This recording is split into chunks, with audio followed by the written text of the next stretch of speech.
আরিফ সাহেব, আপনি জানতে চেয়েছেন রাস্তায় কুড়িয়ে পাওয়া টাকা মসজিদে দেওয়া যাবে কি যাবে না। হ্যাঁ ভাই, রাস্তায় কুড়িয়ে পাওয়া টাকা মসজিদে দেওয়া যাবে না।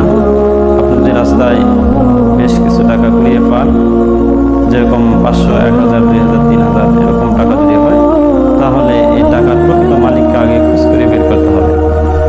আপনি এই টাকার মালিককে আগে খুঁজবেন, আশেপাশে অথবা প্রচারের মাধ্যমে, যে কোনো অবস্থায় আপনি এই টাকার মালিককে আগে খুঁজবেন।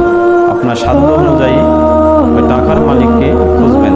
খোঁজার পরে যদি না পান, সেক্ষেত্রে আপনি যদি নিজে গরিব হন, তাহলে এই টাকা আপনি নিজেও খাইতে পারবেন। আর আপনি গরিব না হলে, তাহলে এই টাকা গরিব মিসকিনদের মাঝে ওই ব্যক্তির নামে সদকায়ে জারি হিসেবে দান করে দেবেন।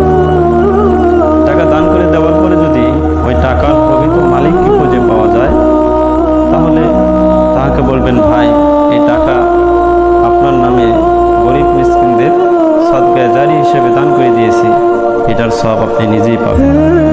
ওই ব্যক্তি যদি বলে, ভাই, এই টাকা তো আমি আপনাকে দান করে দিতে বলি নাই, তখন এই টাকা পুনরায় আপনাকে তাকে ফিরিয়ে দিতে হবে।